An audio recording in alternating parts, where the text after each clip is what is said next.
Psychometric assessments are really common in the modern world of recruitment. So in this video, I want to tell you what they are, why we use them, and how to set yourself up for success when taking them. Hi, my name is Tommy Sim. I'm the founder and managing director of Inject. We're an RPO, which means a recruitment process outsourcing company, an extension of our clients' team to find them talent. This channel is for people who are that talent, who are students or graduates looking to become high performers. We're going to give you tips on how to get there. Our job is to give you the gold nuggets. Your job is to make sure you don't have holes in your pockets. My name's Connor and I'm a consultant here at Inject. My role is to assess, interview and hire top talent, including graduates. Now, I've got a lot of experience with psychometric assessments, both taking them as well as assessing them. What I wanted to cover in this video is what psychometric assessments are and why we use them.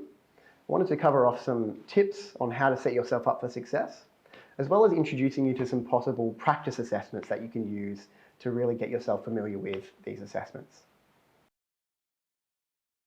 They're a scientific and objective method that we use to understand a candidate's suitability for a particular role, usually based on cognitive ability and personality.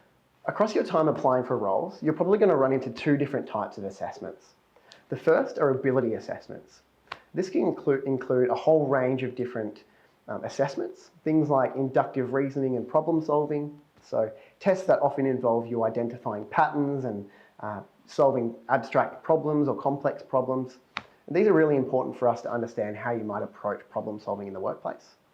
You might also run into other assessments like numerical reasoning assessments, which involve often basic numerical problems and math problems, as well as verbal assessments, which often involve you understanding or interpreting text or understanding paragraphs. The second type of assessment you might run into are personality assessments. And these are usually designed to understand what your natural style and behaviours are in the workplace. So is someone going to be naturally able to evaluate information? Are they going to be naturally organised, or are they going to enjoy speaking with other people?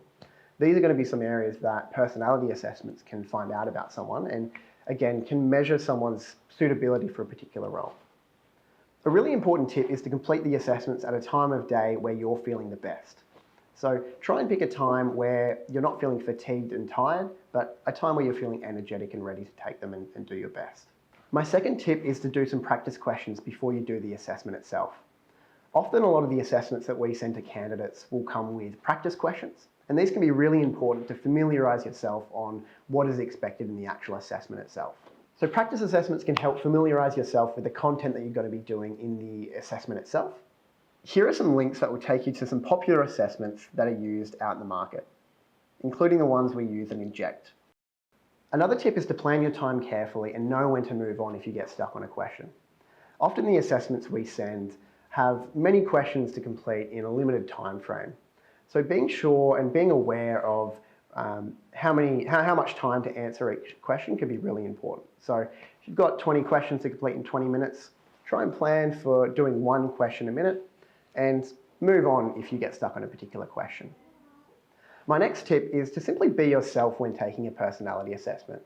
We not only use these assessments to match the right person with the right job, but also to match the right job to the right person.